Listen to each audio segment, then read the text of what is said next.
चलो देखो, तो अपन को पढ़ना है स्पर्मेटोजेनेसिस। एनसीईआरटी इसको पहले पढ़ाना चाहिए था, एनसीईआरटी को बाद में पढ़ा रही है ना। जब हम लोगों ने मेल रिप्रोडक्टिव सिस्टम पढ़ा था उसके बाद इसको करा देती तो कितना बढ़िया रहता।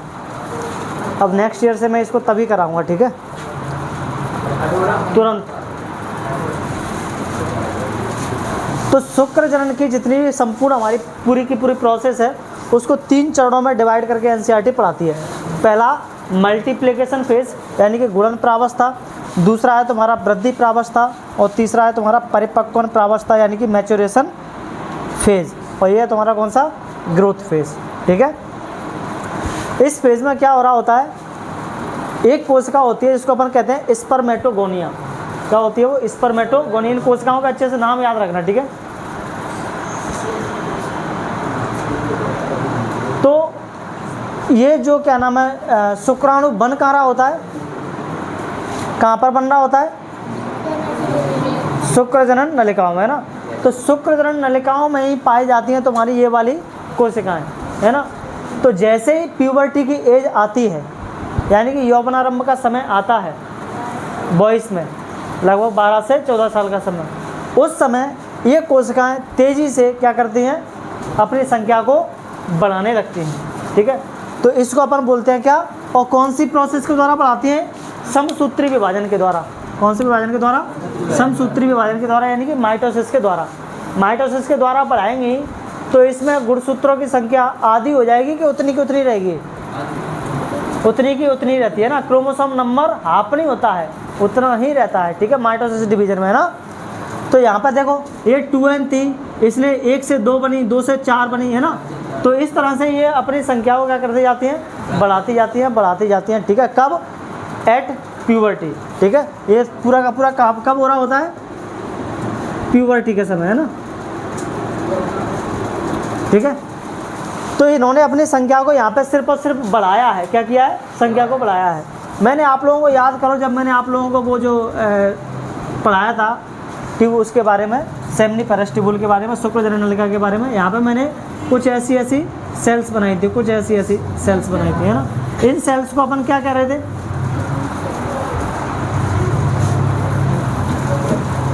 सर्टोली कोशिकाएं।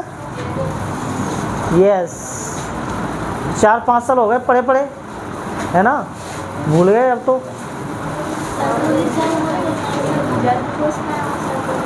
हाँ, तो ये सेल क्या करती हैं, ये सेल पोषण देने का काम करती हैं, किसको, शुक्राणु को, ठीक है।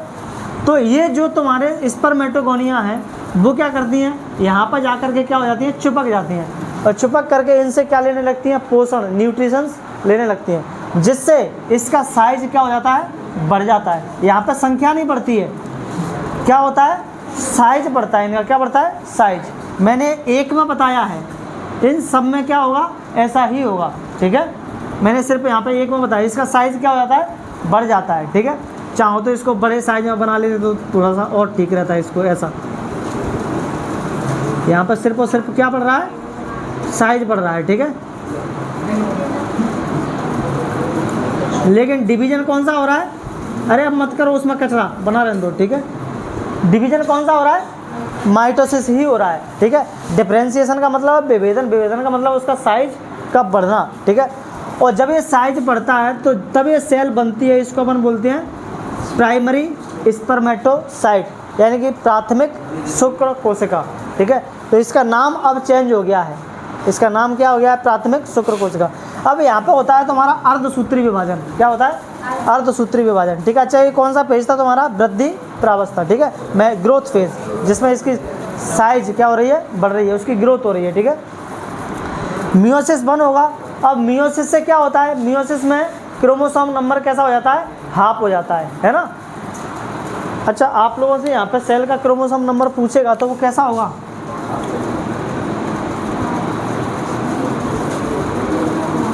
22 प्लस 22 या 44 प्लस XY, इसका जो क्रोमोसोम नंबर होगा वो कैसा होगा, 44 प्लस XY, क्योंकि इसके पास कितने गुणसूत्र होंगे, 44 ये रहे, 44 तो सब में एक जैसे होते हैं, सेम एक्स एक्स होते हैं, चाहे मेल हो चाहे फीमेल हो। तो 44 तो एक्स एक्स वाले हो गए, पेयर है ना, 44 पेयर नहीं हो 22 पेयर हो गए, ठीक है। इसमें 44 गुणसूत्र हो गए। और चूंकि मेल है तो मेल में लास्ट वाला जो 23वां गुणसूत्र होता है, जोड़ी गुणसूत्र होता है, वो कैसा होता है, एक्स वाई होता है, ठीक है। तो इन सब का जो क्रोमोसोम नंबर लिखा जाएगा वो कैसा लिखा जाएगा, ऐसा ही लिखा जाएगा। अब यहाँ पर क्रोमोसोम नंबर कैसा हो गया, हाफ हो गया, कैसा हो गया, हाफ। तो यहाँ पर जब अपन लिखेंगे तो इसको कैसे लिखेंगे, 22 प्लस एक्स वाई, है ना। यहाँ पर 44 प्लस एक्स वाई थे तो इसका नंबर क्या हो जाएगा, 22 प्लस एक्स वाई। ऐसा तुम लोगों से ओटी वगैरह में पूछा जा सकता है, ठीक है। तो अर्धसूत्री विभाजन हुआ, अर्धसूत्री विभाजन हुआ, है ना। फिर इसमें तुम्हारा फिर से क्या हुआ, चूँकि अर्धसूत्री विभाजन जो होता है वो 2 चरणों में पूरा होता है ना, मियोसिस फर्स्ट और मियोसिस सेकंड। तो यहाँ पे मियोसिस फर्स्ट हुई, फिर यहाँ पे मियोसिस सेकंड होगी, है ना। अच्छा, मियोसिस फर्स्ट से जो सेल्स बनेंगे इनको अपन बोलते हैं द्वितीयक शुक्र कोशिका, यानी कि सेकेंडरी स्पर्मेटोसाइट, ठीक है। उसके बाद सेकेंडरी स्पर्मेटोसाइट में होगा तुम्हारा सेकंड मियोसिस, यानी कि द्वितीय अर्धसूत्री विभाजन, और तुम्हारी फिर से नई सेल्स बनेंगी, है ना। और इनको हम बोलते हैं क्या, स्पर्मेटेड, यानी कि शुक्राणु प्रसू। तो शुक्राणु प्रसू वो सेल है जो शुक्राणु से ठीक पहले बनी है। और यहाँ पे मैच्योरेशन फैक्टर रिलीज करती है, मैंने आप लोगों को बताया था। कौन सी कोशिका है जो मैच्योरेशन फैक्टर रिलीज करती है, स्पर्मेटोगोनिया में, वही मैच्योरेशन फैक्टर यहाँ पे आएगा और वो इनको स्पर्मेटेड को किस में बदल देगा, शुक्राणु में बदल देगा। या इसी को अपन क्या बोलते हैं, स्पर्मेटोजोआ भी बोलते हैं, ठीक है। तो ये थी तुम्हारी क्या, शुक्र जनन की पूरी प्रोसेस। यहाँ पे आप लोगों से ट्रक भर भर के ओटिया पूछेगा, है ना। वो क्या पूछेगा, हाँ देखो मैं बताता हूँ आप लोगों से कैसे कैसे क्वेश्चन पूछेगा ये। अच्छा, ये मैंने यहाँ पर गलत लिख दिया ना, 22 प्लस एक्स वाई,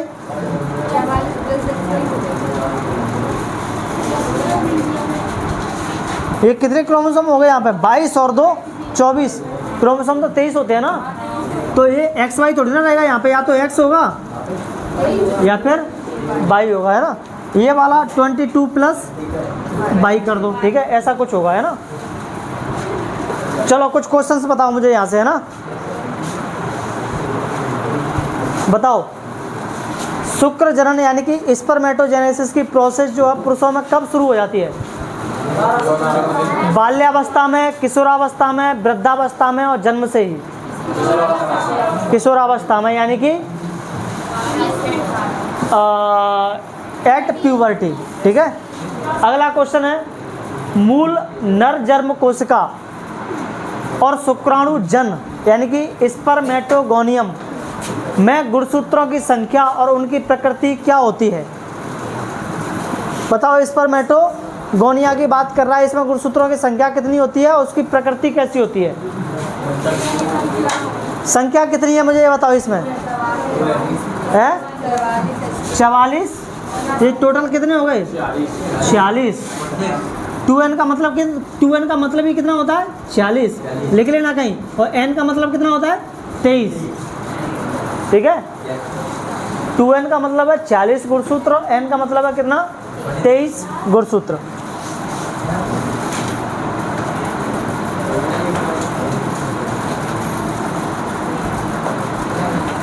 हाँ, तो अब बताओ मैंने क्वेश्चन क्या पूछा था, क्वेश्चन पूछा था मूल नरजन्म कोशिका यानी कि what is chromosome number and nature of the primary male germ cell. Male germ cell यही है, मेल जर्म सेल, ठीक है। नर जन्म कोशिका शुक्राणुजन। तो क्रोमोसोम की संख्या कितनी हो गई वो 46। और कैसे होते हैं इनके नेचर में, 40 का मतलब है डिप्लॉयड होते हैं। कैसे होते हैं डिप्लॉयड, डिप्लॉयड का मतलब है द्विगुणित, ठीक है। और 23 का मतलब है हैप्लॉयड, हैप्लॉयड का मतलब क्या है तुम्हारा अगुणित, ठीक है। ये इनका नेचर है हैप्लॉयड डिप्लॉयड, ठीक है। और ये इनकी क्या है संख्या है, लिख लेना कहीं भी इसको, है ना। इंपॉर्टेंट चीज़ है तुम्हारे लिए ओटी के लिए।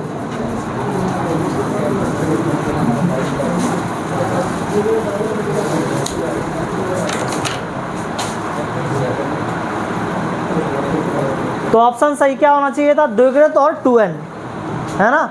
2 गुणित और 2h, ठीक है। अब अगला क्वेश्चन बताओ मुझे।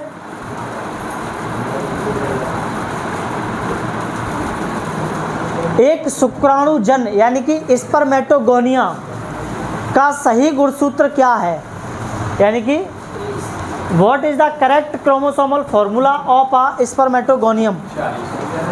क्रोमोसोमल फॉर्मूला क्या होगा स्पर्मेटोगोनियम का? 44 प्लस XY फॉर्मूला, ये फॉर्मूला है, ये है फॉर्मूला, है ना। अगला क्वेश्चन, गुणन प्रावस्था यानी कि मल्टीप्लिकेशन फेज के दौरान शुक्राणुजन अपनी संख्या बढ़ाने के लिए कौन सा कोशिका विभाजन करते हैं? ये वाला है ना, शुक्राणुजन अपनी संख्या विभाजन के लिए माइटोसिस कर रहे हैं, ठीक है। अगला क्वेश्चन, शुक्राणुजन के किस चरण या प्रावस्था में केवल कोशिका की वृद्धि होती है और कोई विभाजन नहीं होता है, यानी कि उसका केवल ग्रोथ होती है सेल की, है ना, कोई नंबर नहीं बढ़ता है। कौन सा पेज है वो? अरे कौन सा सूत्रीय विभाजन? सुनते हो ढंग से कि नहीं सुनते हो? क्वेश्चन क्या पूछा था मैंने? शुक्राणुजन के किस चरण यानी कि प्रावस्था में केवल कोशिका की वृद्धि होती है, कोई विभाजन नहीं होता। तो यहीं पे तो हो रही है वृद्धि, है ना। क्या ये बट रही है, टूट रही है, डिविजन कर रही है? नहीं कर रही है ना। अगला क्वेश्चन, प्रथम अर्धसूत्री विभाजन यानी कि फर्स्ट मियोसिस के पूर्ण होने के बाद बनने वाली कोशिकाएं क्या कहलाती हैं? यानी कि जैसे ही फर्स्ट मियोसिस कंप्लीट हुई उसके बाद जो सेल बन रही हैं उन सेल्स को हम क्या कहते हैं? द्वितीयक शुक्र कोशिका यानी कि सेकेंडरी स्पर्मेटोसाइट। अगला क्वेश्चन, एक प्राथमिक शुक्र कोशिका यानी कि प्राइमरी स्पर्मेटोसाइट, कहाँ है प्राइमरी स्पर्मेटोसाइट? ये रही, ठीक है, से प्रथम अर्धसूत्री विभाजन के बाद बनने वाली द्वितीयक शुक्र कोशिकाओं का गुणसूत्र संयोजन कैसा होगा? कैसा होगा? चलो मैं ऑप्शन दे रहा हूँ, ऑप्शन बोल रहा हूँ। 44 प्लस XY होंगी, या 22 प्लस X होंगी, या 22 प्लस X और दूसरी 22 प्लस Y होगी। क्या होगा? है ना, एक 22 प्लस X होगी तो एक 22 प्लस Y होगी। अब जरूरी नहीं है कि यही 22 प्लस X हो, ये 22 प्लस Y भी हो सकती है, वो 22 प्लस X हो सकती है, ठीक है, कुछ भी हो सकता है यहाँ पे। लेकिन एक के पास X आएगा तो दूसरे के पास क्या चले जाएगा? Y चले जाएगा, ठीक है। अब बताओ अगला क्वेश्चन, गोल और अचल शुक्राणु प्रसू यानी कि स्पर्मेटेड के पूंछ वाले गतिशील शुक्राणु में बदलने की रूपांतरण प्रक्रिया को क्या कहते हैं? ये मैंने अभी आप लोगों को नहीं बताया, ठीक है। और इसको अपन बोलते हैं क्या? स्पर्मियोजेनेसिस। यहाँ पर लिख लेना भैया, स्पर्मियोजेनेसिस।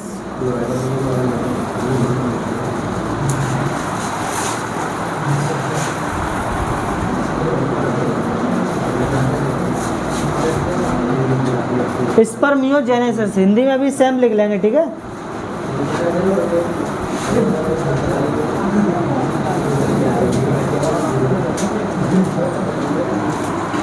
स्पर्मियोजेनेसिस। तो स्पर्मियोजेनेसिस क्या है? स्पर्मेटेड से स्पर्म बनने की प्रक्रिया।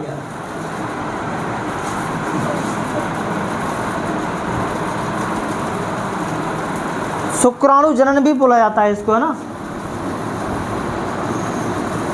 पर तुम वही याद रखो, ठीक है। शुक्राणु जनन तो इस पूरी प्रोसेस को अपन बोल ही रहे हैं।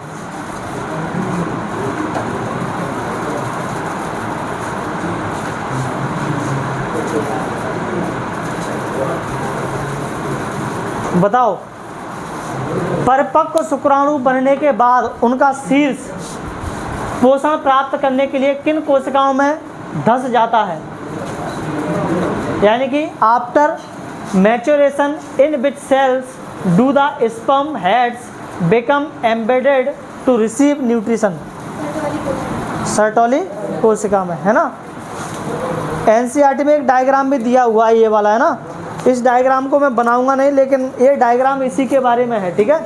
स्पर्मेटोजेनेसिस के बारे में ही है। यहाँ पे देखो ये जो तुम्हारा शुक्राणु दिख रहा है इसके अंदर धसा हुआ, वो किस में दिख रहा है तुम्हारा, इसी में दिख रहा है, क्या नाम है, सर्टोली कोशिकाओं में, ठीक है,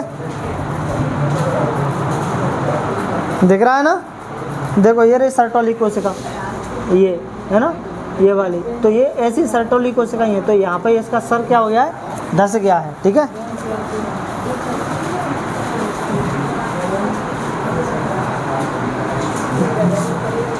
बताओ जरा अगला क्वेश्चन।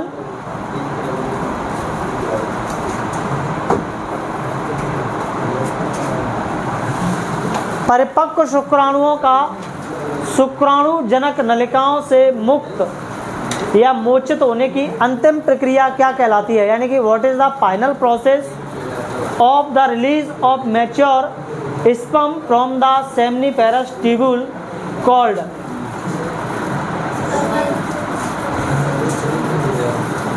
स्पर्मिएशन, है ना। सेमनीफेरस ट्यूब्यूल से जब मैच्योर स्पर्म बाहर आ रहा है तो उसको अपन क्या बोलते हैं, यहाँ पे हम लोगों ने क्या बोला, स्पर्मियोजेनेसिस, उसको बोलते हैं स्पर्मिएशन। क्या बोलते हैं, स्पर्मिएशन, है ना। लिखना है तो लिख लो, लिखना है तो लिख लो। शुक्राणु, परिपक्व शुक्राणुओं का, परिपक्व शुक्राणुओं का शुक्र जनन नलिकाओं, शुक्र जनक नलिकाओं, परिपक्व शुक्राणुओं का शुक्र जनक नलिकाओं से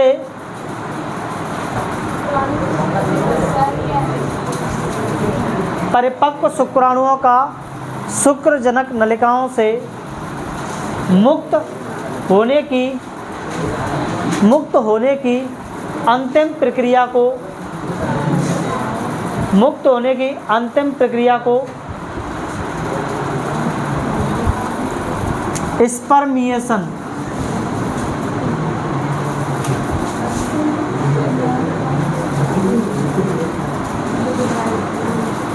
स्पर्मिएशन, यहाँ पे ए लगा लेना, ए की मात्रा लगा लेना, ए ही बना लेना, स्पर्मिएशन कहते हैं, ठीक है। इंग्लिश में लिखो,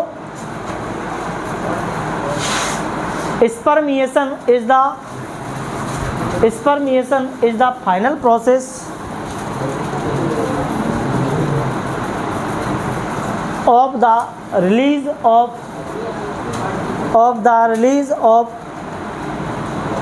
mature sperm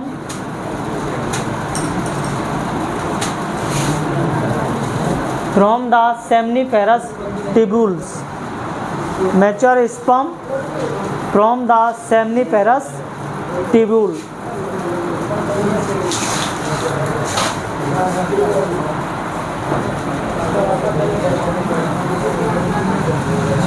एक क्वेश्चन और पूछा जाता है नीट में, है ना।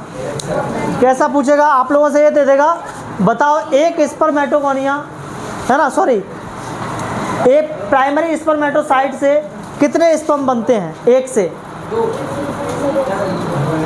दो दिख रहे हैं, चार हैं, एक से चार बनते हैं। और सेकेंडरी स्पर्मेटोसाइट से कितने बनते हैं, एक सेकेंडरी स्पर्मेटोसाइट से दो बनते हैं, ठीक है। तो आप लोगों से पूछ लेगा, बताओ 500 स्पर्म बनाने के लिए कितनी प्राइमरी स्पर्मेटोसाइट लगेंगी या कितनी सेकेंडरी स्पर्मेटोसाइट लगेंगी, ठीक है। 500 स्पर्म बनाने हैं, तो 500 स्पर्म बनाने के लिए ये वाली कितनी लगेंगी,